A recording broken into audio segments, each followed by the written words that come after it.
Je ne sais pas, moi, comment on a pu lui coller cette étiquette de présidente des classes modestes et du pouvoir d'achat. En 2017, Marine Le Pen, c'était la sortie de l'euro. La nana, elle voulait nous sortir de l'euro. Là, maintenant, elle veut rester dans l'Europe. Elle accepte Maastricht, elle accepte la concurrence. Les législatives, c'est quand même la guerre des postes. Et là, on voit que d'un seul coup, à moins d'une semaine, les gens sont prêts pour sauver leur poste à faire toutes les alliances avec quelqu'un qu'ils jugeaient horrible. Si on veut avoir des ouvriers, si on veut avoir des gens issus de l'immigration, si on veut avoir d'autres choses à l'Assemblée, eh ben, il faut que ces forces vives, elles puissent se présenter. Bonjour à toutes et à tous, on est ravis de vous retrouver pour ce nouvel épisode de l'Instant Porcher, le dernier avant le second tour. En effet, il ne vous reste plus que 5 jours pour décider du destin de la France durant ces 5 prochaines années. Alors je sens le stress monter et la tristesse aussi quand on pense à la souffrance sociale qui risque d'atteindre des sommets. Racisme, violence policière, privation de liberté, conflit d'intérêts. Il est vrai que la politique de Macron a été particulièrement marquée par la violence et qu'il a tragiquement préparé le terrain à l'extrême droite. Mais avec Marine Le Pen, ça sera pire.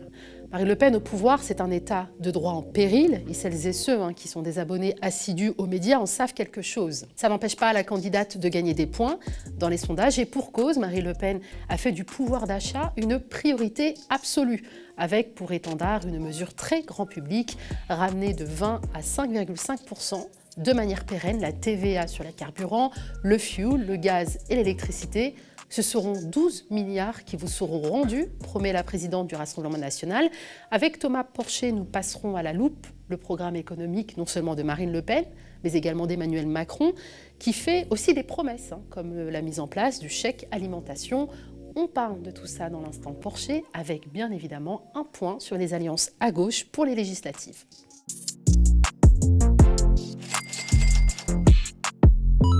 Libéral sur le plan économique, Emmanuel Macron s'est fixé plusieurs objectifs durant ce deuxième mandat.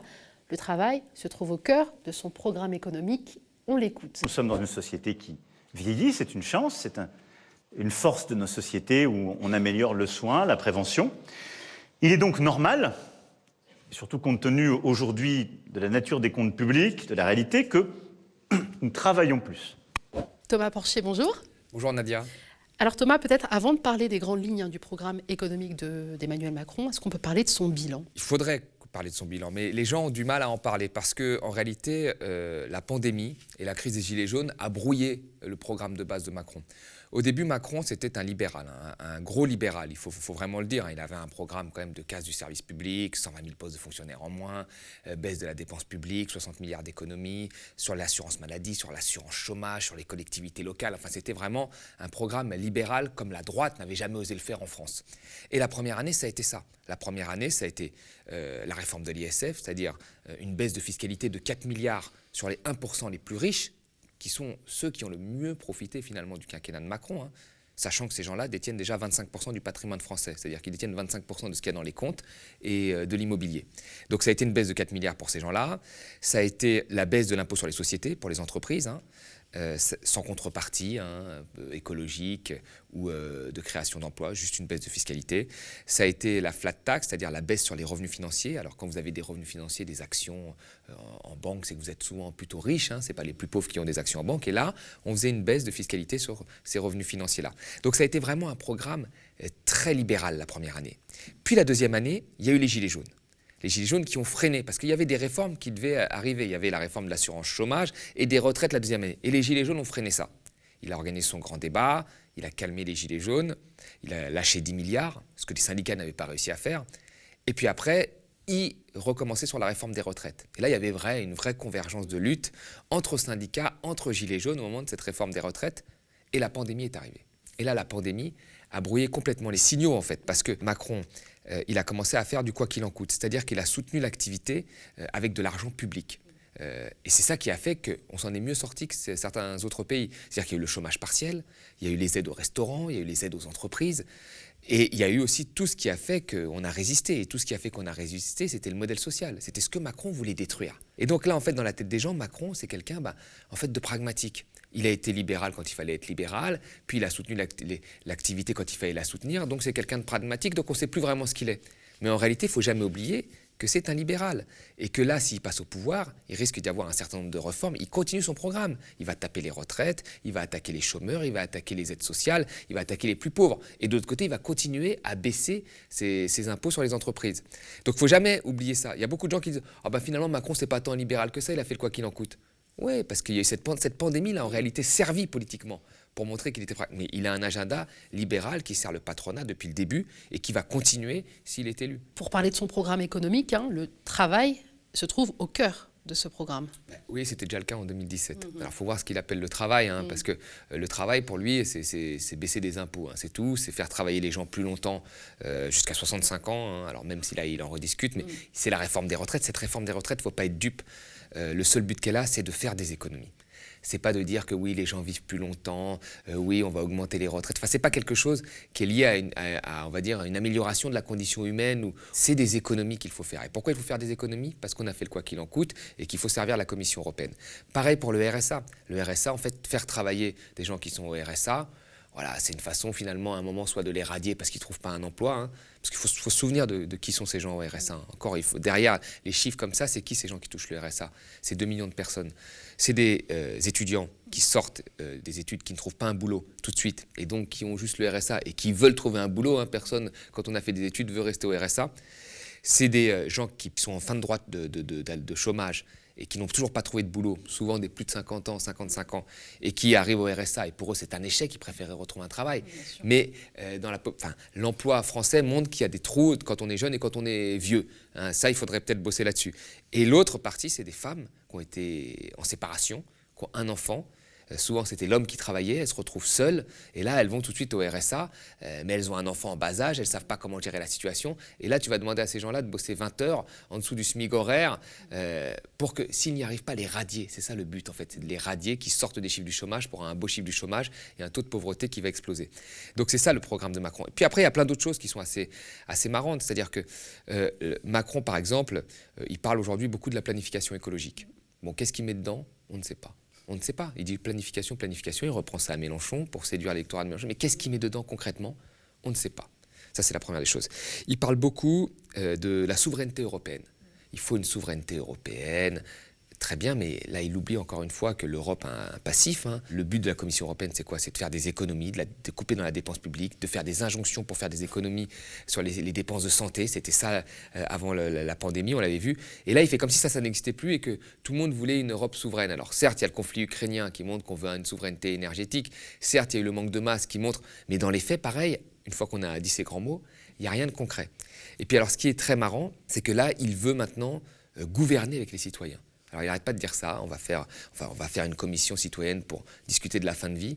Alors, gouverner avec les citoyens, moi, c'est très marrant. Pour quelqu'un qui a quand même tabassé les gilets jaunes, qui a gouverné en jupitérien, avec quelques cabinets de conseil et quelques conseillers, qui s'est assis sur la Convention citoyenne sur le climat.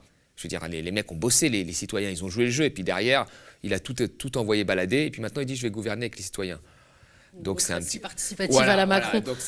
Voilà, et la dernière chose, moi je trouve que le comble de l'hypocrisie, c'est que maintenant il veut sauver l'hôpital, il veut sauver l'école. Il n'arrête pas de se présenter comme ça, alors que c'est dans son programme de base. Tu avais des économies drastiques sur l'hôpital, 15 milliards sur l'assurance maladie. C'était dans son programme écrit noir sur blanc en 2017. Et puis sur l'école, bon, il y a eu le dédoublement des classes, mais pareil, sous une enveloppe budgétaire qui devait rester constante. Et donc il y a des cours, à la Courneuve où j'ai étudié, il y a des cours du soir qui ont été supprimés parce qu'il n'y avait plus suffisamment de moyens.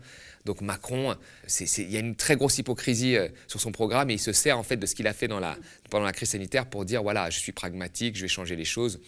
En réalité, il a un programme très libéral. Oui, Macron, il souffle le chaud et le froid. C'est une politique économique du gouvernement qui a vraiment favorisé les actifs et les riches. Donc, selon une étude d'ailleurs de l'Institut des politiques publiques, bon, il compte pas rétablir l'ISF, on imagine. Non, alors qu'il avait dit que ça ne marchait pas. Ouais. Parce que la réforme de l'ISF devait permettre l'investissement. En fait, c'est les gens payent moins d'impôts. Comme ils payent moins d'impôts, ils réinvestissent dans les petites entreprises. C'était ça, la logique. Ça avait déjà été fait aux États-Unis, ça n'avait pas fonctionné. Ça avait déjà été fait au Royaume-Uni, ça n'avait pas fonctionné, mais ça devait fonctionner en France. Il y a eu plusieurs rapports de France Stratégie qui ont montré que ça ne fonctionnait pas, que ça ne s'était pas transformé en investissement. Et lui avait dit qu'il pourrait revenir là-dessus. Mais il ne va pas revenir là-dessus. C'est un cadeau. Les gens ont placé leur argent en bourse. Ça n'a pas servi l'investissement. Ça a servi la bourse, la spéculation.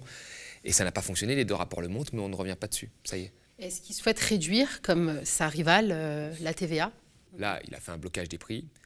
il a fait des chèques. C'est vrai qu'il a fait des chèques là, avant l'élection, mais il n'y a pas de réduction de la TVA. Mais on en rediscutera, la réduction de la TVA, c'est quelque chose quand même qui n'est pas obligatoirement positif. Thomas, on est à 24 heures du débat de l'entre-deux tours qui va opposer Marine Le Pen à Emmanuel Macron et on a 5 jours du second scrutin.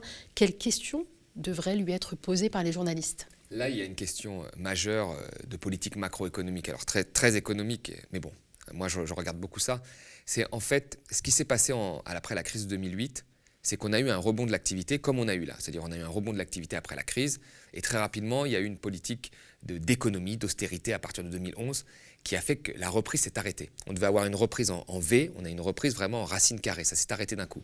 Donc on a eu des taux de croissance parfois à 0%. Et quand vous avez des taux de croissance à 0%, vous n'arrivez pas en fait à trouver un emploi aux jeunes qui arrivent sur le marché de l'emploi. Donc ça crée beaucoup de chômage des jeunes et une baisse d'activité. Donc c'est très compliqué. Et c'est ce qui s'est passé par une mauvaise politique finalement économique, d'austérité trop rapide. Or là, il y a beaucoup de gens comme Bruno Le Maire qui ont cette position-là de dire qu'il va falloir faire des économies. Mais on ne peut pas les faire maintenant, ce serait trop douloureux. Donc on va les faire après 2022. Et là, nous ne sommes pas revenus à notre niveau de richesse d'avant-crise Covid. Là. Vraiment, on est encore en dessous. L'activité est repartie. Pour les plus petites, c'est un peu difficile, mais on n'est pas revenu à notre niveau d'activité. Si on resserre trop rapidement, si on ferme trop rapidement les robinets d'aide aux entreprises, de soutien de l'activité, etc., l'économie risque de replonger. Et là, ça risque d'être catastrophique parce qu'on a une génération qui s'est pris la crise de 2008, voilà, et qui va se reprendre une décennie encore d'une crise comme ça. Donc ça risque d'être très compliqué. Vous savez, il y a des endroits aujourd'hui en France, et c'est probablement là que le vote Marine Le Pen a marché, ou même le vote Mélenchon parfois dans les banlieues. C'est des endroits où on est beaucoup plus pauvre aujourd'hui, en termes de richesse par habitant, qu'avant la crise de 2008. C'est-à-dire que quelqu'un qui est né aujourd'hui est plus pauvre que quelqu'un qui est né avant la crise de 2008. C'est pas normal dans un pays riche, normalement. Un enfant doit être plus riche que ses parents, normalement, c'est ça. Et là, si la politique économique est mal menée et qu'on ferme trop rapidement les robinets, eh ben on risque de retomber là-dedans et d'avoir une décennie encore perdue. Donc moi, la question que je poserais à Macron, c'est là, et vous avez fait le quoi qu'il en coûte, ça a soutenu l'activité, il y a eu un rebond, c'est vrai, il y a eu un rebond, c'est un peu perturbé avec la crise en Ukraine. Qu'est-ce que vous allez faire d'un point de vue macroéconomique dans les 3-4 prochaines années? Est-ce que vous allez fermer ou pas? Est-ce que vous allez... Et là, c'est une question, c'est un économiste, Macron, il a été à Bercy, c'est une question très technique, mais très importante, et qui n'est toujours pas posée, ni à lui, ni à Marine Le Pen d'ailleurs. Alors que l'activité économique va être subordonnée à ces choix-là. Comme en 2011, ça paraît un peu technique, mais c'est très important. On a écouté Emmanuel Macron sur le sujet du travail. Je vous propose de nous arrêter maintenant sur les déclarations de Marine Le Pen. Donc moi je dis une chose simple, plus on a commencé tôt à travailler, plus on a travaillé dur et plus il faut partir tôt. Ça veut dire qu'avant 20 ans, eh bien si on rentre dans le système avant 20 ans, on partira avec 40 annuités à 60 ans. Et progressivement, au fur et à mesure de l'âge d'entrée dans le système, on arrivera maximum à 62 ans d'âge légal et 42 annuités de cotisation. Ça, c'est la justice sociale. Marine Le Pen, la présidente du pouvoir d'achat et de la justice sociale. Tiens donc, concrètement, Thomas, quelles sont les grandes lignes du programme de Marine Le Pen en matière économique? Je ne sais pas, moi, comment on a pu lui coller cette étiquette de présidente des classes modestes et du pouvoir d'achat. Alors, ce qui est assez marrant, je pense que là où elle a été forte, un petit peu comme Mélenchon, c'est qu'elle s'est tenue à une ligne dans un programme et qu'elle a persisté là-dessus. Quand Zemmour est arrivé au début, elle était assez gênée parce que Zemmour reprenait plein de thèmes sur l'immigration qu'elle avait. Alors elle disait au début, je m'en souviendrai toujours, Zemmour c'est un allié, pourquoi il ne vient pas avec nous? Puis à un moment elle a vu qu'il lui prenait toutes ses voix, donc elle a dit, bon, sur l'immigration il va gagner, il est beaucoup plus radical que moi, hein, pour pas dire plus, donc il faut que je trouve autre chose. Et là c'est là qu'elle s'est concentrée sur le pouvoir d'achat. Donc elle a martelé le pouvoir d'achat, l'essence commençait à augmenter. Et là, c'est pas bête, parce que quand on regarde les sondages, en fait, il y a 50% des Français qui voient leur vote influencé grâce aux mesures prises sur les carburants. C'est quand même impressionnant, ça. Donc, elle a été sur le pouvoir d'achat. Ce qu'a fait aussi Mélenchon. À l'époque, il avait sorti au JDD une grande interview sur ces mesures pour le pouvoir d'achat. Je m'en souviens. Donc, ce qu'a fait aussi Mélenchon. Donc, les deux ont été malins de se tenir sur un programme pendant que les autres prenaient des positions qui n'avaient rien à voir avec le pouvoir d'achat. Or, pour beaucoup de Français, la vraie question, c'est les fins de mois difficiles, comment je vais remplir mon caddie, comment je vais aller travailler, etc. Donc, elle a été maligne. Mais ce n'est pas parce qu'elle a martelé ça que c'est vrai. En fait, elle propose quoi pour le pouvoir d'achat? Alors, il y a effectivement la baisse de TVA sur une centaine de biens de première nécessité. Ces biens devraient baisser de 20% à peu près, très bien. Mais ça a déjà été appliqué, il y a des risques. Parce que vous savez, Sarkozy voulait baisser la TVA dans la restauration. Vous vous en souvenez, il a dit voilà, on va baisser la TVA dans la restauration, donc les prix présentés dans les restaurants vont être moins chers. Or, les prix n'ont pas baissé. Parce que les restaurateurs ont baissé la TVA et puis ils ont pris la différence en marge dans leur poche. Donc là, la baisse de la TVA, il faut qu'elle soit répercutée par les grandes entreprises qui, on le sait, les grands groupes essayent de faire des marges partout à droite et à gauche et sont plus ou moins en difficulté également aussi avec la crise du Covid. Donc il faut que les gens jouent le jeu. Donc cette mesure serait valable à partir du moment où les entreprises jouent le jeu. Ça, c'est cette première mesure-là. La deuxième mesure, c'est je vais augmenter le salaire des plus modestes en supprimant les charges patronales. Donc Mélenchon voulait augmenter le SMIC clairement. Elle ne veut pas augmenter le SMIC, elle ne touche pas au SMIC, elle fait un micmac avec les charges patronales, comme Zemmour, comme Macron l'a fait en son temps. Mais il faudrait lui dire aussi qu'il y a une partie de ces charges patronales qui sont exonérées pour les bas salaires déjà. C'est le cas pour le SMIC. Du SMIC à 1,6 fois le SMIC, on ne paye pas de charges patronales. Le CICE, c'était la même chose. Donc ces baisses de charges patronales vont toucher qui? Puisque les plus pauvres l'ont déjà. Elle va toucher plutôt les classes moyennes et riches qui, eux, vont en profiter. Donc, ce n'est pas un truc qui cible les plus pauvres, comme elle le dit. Il y a après le fait qu'on va baisser l'impôt sur le revenu des moins de 30 ans. Les moins de 30 ans ne paieront pas d'impôt sur le revenu. Alors pareil, là, je me dis, mais où est-ce qu'elle vit?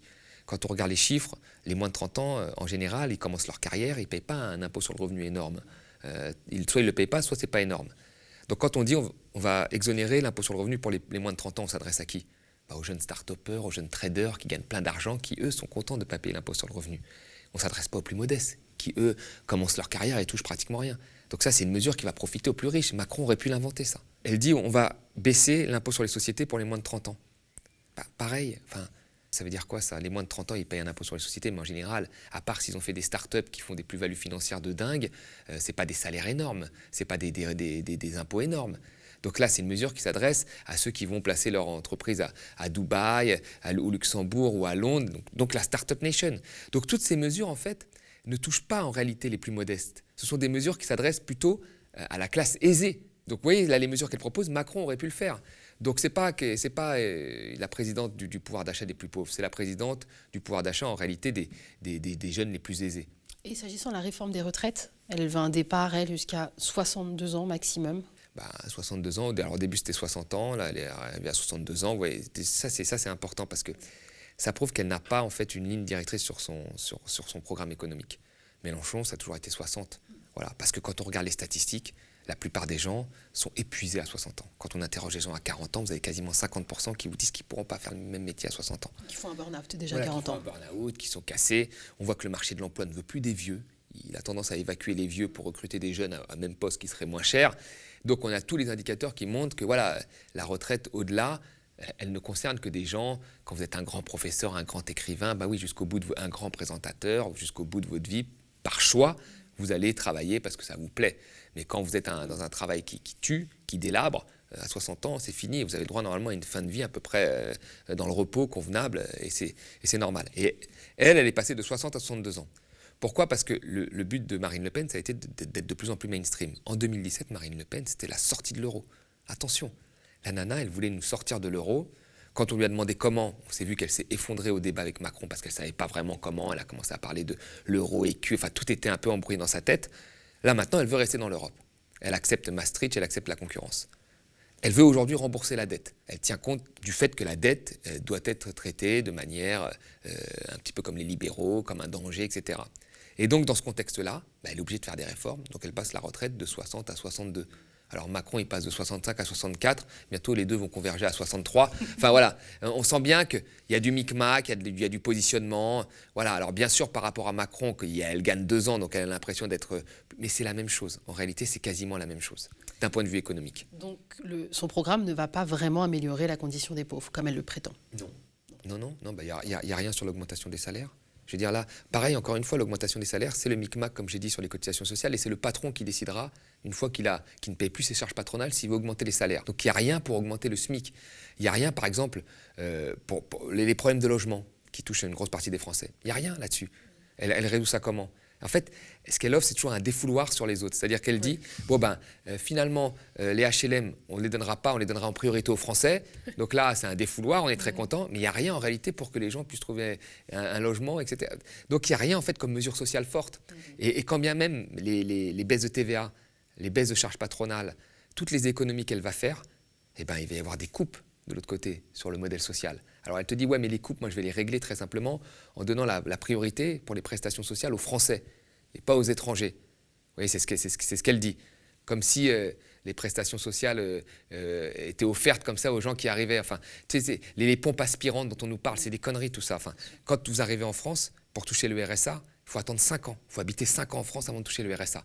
Donc moi, je ne vois pas comment un mec qui est en Afrique, qui n'a pas d'emploi ou qui est dans un conflit, il se dit « je vais aller en France pour dans 5 ans peut-être toucher le RSA, traverser la Méditerranée ». Enfin, il faut arrêter. Hein. Le minimum vieillesse, il faut 10 ans en France avant de le toucher pour un étranger. 10 ans.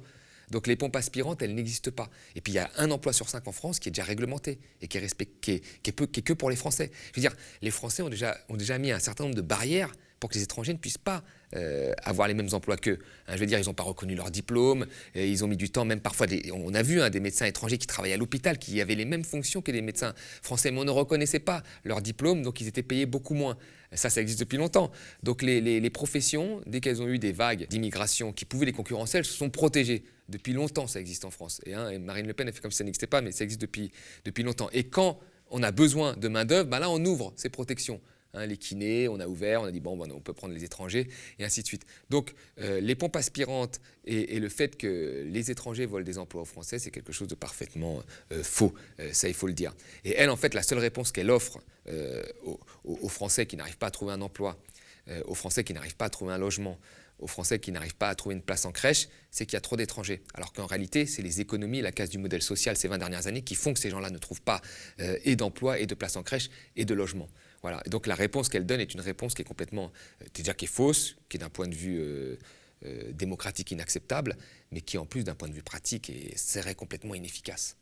Oui, il est bon de rappeler que l'immigration rapporte plus à la France qu'elle ne lui coûte. Voilà, c'est l'OCDE qui le dit. Alors quel est le principal risque si Le Pen passe ? En fait, le risque, c'est qu'on a quasiment le même type de programme que Macron avec Le Pen, c'est-à-dire qu'on a un programme libéral qui va profiter aux plus aisés. Là, on l'a démontré. Hein. Sauf qu'avec Marine Le Pen, vous avez en plus toute la dimension dont on ne parle plus. Parce que Zemmour, ça a été une fenêtre d'Overton, en fait, Zemmour, avec cette histoire des... C'est l'aspect de l'immigration.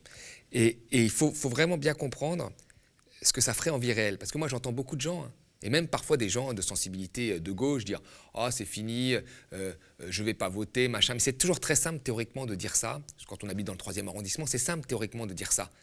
Tout le monde a envie de mettre une leçon à Macron. On est d'accord avec ça. Et tout le monde a bien compris le jeu de Macron, qui était de faire monter l'extrême droite pour se retrouver face à elle et faire le barrage républicain. Et il dit que ça n'existe plus, mais la dernière fois, c'est 65%. Il les a eus grâce au barrage républicain. Et quand il a été élu, qu'est-ce qu'il a dit ? « Ah j'ai été élu pour un programme, je l'applique. » Alors que c'était faux. Et donc là, on sent qu'il nous rejoue ça et que ça passe de moins en moins. Mais qu'est-ce qui va se passer concrètement ? Pour tous les gens qui ont vécu dans des endroits où il y a déjà des tensions. Parce que vous savez, dans les quartiers pauvres, il y a des tensions. Et c'est pareil dans le monde entier. Vous allez vous promener à Beverly Hills, vous vous promenez en sifflotant, vous allez dans une favelas à Rio, vous avez plus de chances de vous faire agresser. La pauvreté, a des liens très forts avec les tensions qu'il peut y avoir, et la délinquance, et l'économie informelle qui prend le relais, et ainsi de suite. Tout ça est réel. Et on a vu d'ailleurs la délinquance augmenter dans les quartiers populaires à partir du moment où les taux de chômage ont explosé, les taux de pauvreté ont explosé quand les premières usines ont fermé. Ça, on l'a vu dans tous les endroits.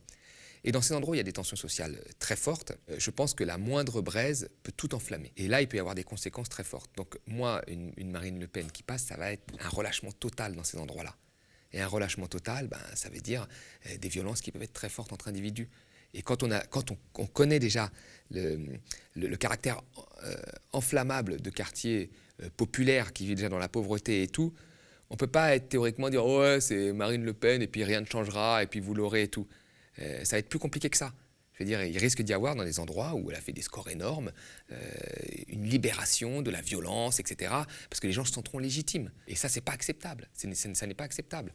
Donc moi, je pense qu'il faut vraiment pas sous-estimer le caractère inflammable que pourrait avoir si Marine Le Pen gagnait l'élection présidentielle. Et ce ne serait pas qu'un caractère d'opposition, ce serait un caractère inflammable entre gens vivant dans des quartiers pauvres qui pourraient se taper dessus, où il y aurait un regain de violence. On peut aussi parler de la violence qui va opposer des personnes d'une certaine condition contre, par exemple, des groupuscules d'extrême droite qui se réarment. Mais je l'intégrais là-dedans. Mais quand on voit ce qui s'est passé récemment, quelqu'un qui va tirer le voile dans un parc à Montpellier, comme ça, de manière très agressive, voilà, ça, c'est des gens qui vont se sentir légitimes. Voilà. Pour les gens qui vivent, ce n'est pas de la théorie. Pour cette jeune fille qui se promenait dans le parc, qui s'est fait arracher son voile comme ça, c'est du concret, ça. C'est pas de la théorie, on en a marre de Macron, c'est du concret dans la vie de tous les jours. Elle sort de chez elle, on lui arrache le voile, on l'insulte constamment, c'est du concret. Et je veux dire, et ça, on peut prendre après toutes les postures théoriques de grands sociologues en disant « oui, je vote blanc, je m'abstiens, machin, etc. »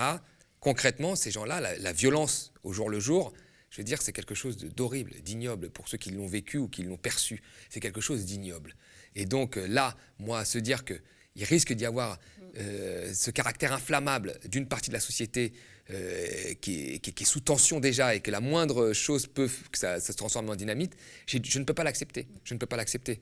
Et ça, il faut l'avoir en tête. Voilà. Thomas, à gauche, on parle déjà des législatives. Tous les regards sont tournés vers Jean-Luc Mélenchon, qui demeure le troisième homme de l'élection présidentielle. On vous propose de regarder ce petit extrait. Je fais cette proposition à Jean-Luc Mélenchon. Voyons-nous le plus vite possible, avant même la fin du second tour, pour dire que nous travaillons ensemble et que nous pouvons battre et Macron et Le Pen lors des élections législatives. Je suis disponible pour discuter de toute proposition qui serait mise sur la table. Soyons le plus ambitieux possible. De son côté, la France Insoumise a proposé vendredi dernier aux écologistes et aux communistes de former une coalition pour les législatives, mais en excluant le Parti socialiste.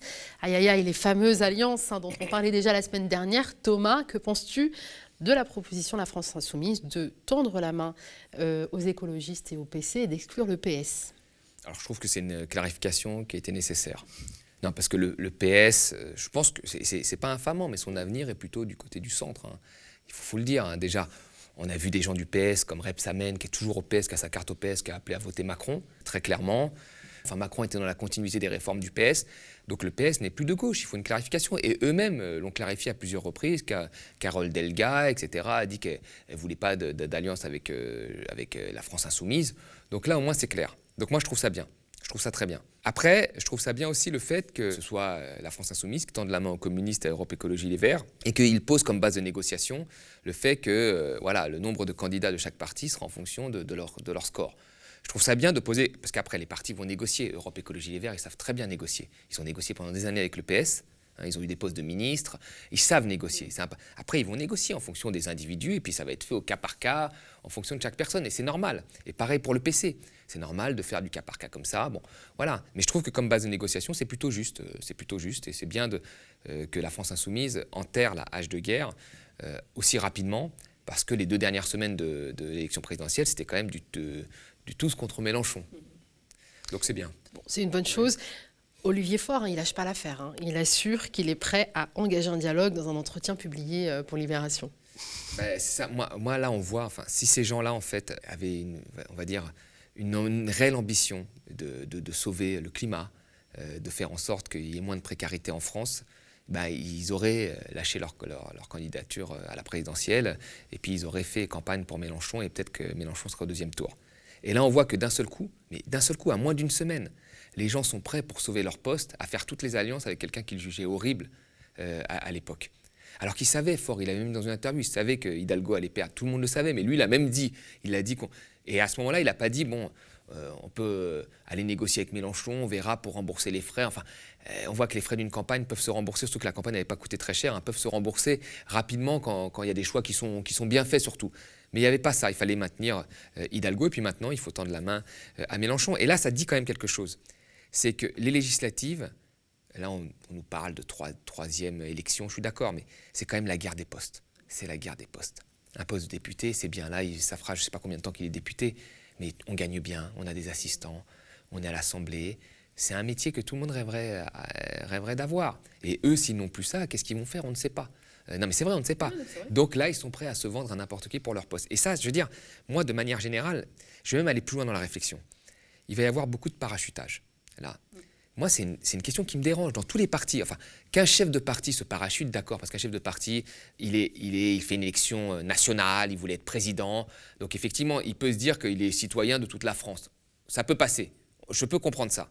Mais qu'on parachute, on va dire, des gens qui n'ont jamais vécu dans un quartier, qui n'ont jamais vécu dans un endroit, qu'on les parachute parce qu'un parti a fait un bon score, je trouve ça insupportable. On n'arrête pas de se plaindre qu'à l'Assemblée, il y a toujours le même type de profil. C'est-à-dire des blancs avec des bacs plus 5. Sauf que, bah oui, mais s'il y a, je sais pas moi, si dans des villes comme du 94, du 93, la France Insoumise a fait plus de 50%, c'est qu'il y a des militants contractés sur place. C'est qu'il y a des mecs qui ont fait tous les bâtiments d'en bas en haut, qui ont fait du porte-à-porte. Et ces mecs-là, on va leur mettre un mec devant eux parce qu'il parle mieux, parce qu'on a jugé qu'il était bon. C'est horrible. C'est ces mecs-là qu'il faut faire monter. Et je veux dire, les jeunes en banlieue, ils se sont fait avoir tout le temps comme ça dans toute leur vie. Parce qu'on leur a placé un maire, DSK à Sarcelles. DSK, il n'a jamais vécu à Sarcelles. Il y allait une fois tous les mois, comme ça. Alors, il prenait son téléphone, il débloquait peut-être pour un tramway facilement parce que c'est Strauss-Kahn. En même temps, il ne connaissait rien de la ville. Et en fait, les autres, ceux qui faisaient campagne sur place, ils n'avaient que des postes d'adjoints, de conseillers, des petits postes. La culbute n'était jamais fait pour que ces gens-là montent. Et donc là, je pense que moi, si on veut changer l'Assemblée nationale, si on veut avoir des ouvriers, si on veut avoir des gens issus de l'immigration, si on veut avoir d'autres choses à l'Assemblée, eh ben, il faut que ces forces vives, elles puissent se présenter. Elles se présentent avec Mélenchon, avec d'autres, elles ont la bannière. Mais on ne va pas placer comme ça des gens comme on fait un benchmarking. Je trouve que ça, c'est un truc moi, qui me dérange et qui est une pratique encore qui est faite dans tous les partis. Je veux dire, moi, dans le 13e, Sandrine Rousseau, elle ne vit pas dans le 13e, j'habite dans le 13e, moi. Elle va venir faire une campagne alors qu'elle ne connaît pas du tout les gens qui y habitent, elle ne connaît pas les ressorts sociologiques. Elle va faire campagne. Alors, c'est une élection nationale, mais elle fait un benchmarking, elle va là parce qu'elle a une chance de gagner. Et c'est pareil à la France Insoumise pour certains candidats. Et je trouve qu'il y a un problème. Si on a vécu sur place, qu'on a une histoire, ok. Si on vit sur place, c'est encore mieux. Mais on ne peut pas être comme ça, parachuté dans un endroit qu'on ne connaît pas. Je trouve que c'est un peu désolant, moi, je trouve. Il faut que la politique se rénove. Et si elle se rénove, il faut rénover aussi les pratiques. Justement, qu'est-ce que ça raconte de la politique et des politiques, tous ces partis, notamment de gauche, qui s'activent comme ça pour les législatives? Mais moi, je l'ai toujours dit. Moi, je vais dire, j'ai une très petite expérience politique, mais j'ai vu en fait comme l'importance des stratégies pour obtenir des postes était bien au-dessus de l'importance des sujets de fond. C'est la tactique pour avoir des postes. Et la tactique pour avoir des postes, c'est des tactiques d'alliance, c'est faire semblant, c'est des choses. Et je trouve ça, moi, désolant. C'est-à-dire que moi, j'avais créé un petit mouvement où on devait faire soi-disant une alliance des gauches. Ben, on a fait l'alliance avec le PS et on a mis des vieux partis à droite et à gauche, enfin pas moi, hein, les gens qui l'ont fait, pour faire croire que c'était une alliance de partis. En fait, c'était qu'une distribution de postes, voilà. Et ça a permis de faire élire certains d'entre eux. Alors, c'est peut-être ça la politique. Hein. Moi, je n'ai pas voulu rentrer dans le jeu, j'ai quitté, je suis sorti. Mais peut-être c'est ça la politique, hein. C'est peut-être de faire des alliances. C'est peut-être ça, en fait, il faut peut-être à un moment passer par l'obligation de faire des alliances pour avoir un poste, de se mettre à quatre pattes devant un autre parti qu'on a critiqué une semaine avant. Enfin, vraiment de dire, j'aime pas ce parti-là, jamais je ferai alliance avec lui, et puis finalement faire alliance pour avoir un poste. C'est peut-être ça la politique. Mais si c'est ça, il ne faut pas s'étonner qu'après, on ait des gens, en fait, qui n'est que des concepts, tu vois. Des concepts, le réchauffement climatique, c'est grave, c'est important, la jeunesse, mais c'est un concept, et puis on passe à autre chose après. Mélenchon, il est méchant et c'est un danger, mais bon, si pour un poste, il devient gentil. Enfin, ça devient... Donc, tant qu'on aura un personnel politique qui sera obsédé par ses postes, qui sera obsédé par se servir, plutôt que de servir les autres, bah, je pense qu'on aura à la fin les politiques qu'on mérite et des gens qui sont comme ça, comme Olivier Faure, des gens qui sont des girouettes, quoi. On ne sait pas trop où ça va, quoi. Voilà, qui n'ont pas de colonne vertébrale. Et ça, c'est un problème. Il ne faut pas s'étonner non plus du coup des records d'abstention. Et tout à fait. Il ne faut pas s'étonner effectivement des records d'abstention, qui sont à mon avis moi, la conséquence des gens qui ont compris ces manœuvres politiques qui ont eu trop lieu, qu'il faut changer complètement. Merci Thomas. Merci aussi à vous d'être fidèle à cet instant Porcher. On vous rappelle que le média a lancé il y a quelques semaines une campagne d'abonnement. Il ne nous manque plus que 2000 souscriptions pour pouvoir atteindre cet objectif de 10 000 abonnés afin de pérenniser nos finances. C'est un défi que l'on peut aisément relever ensemble. Rendez-vous sur lemediatv.fr/soutien. Spectateurs, abonnés, donateurs et sociaux. On vous dit à très vite.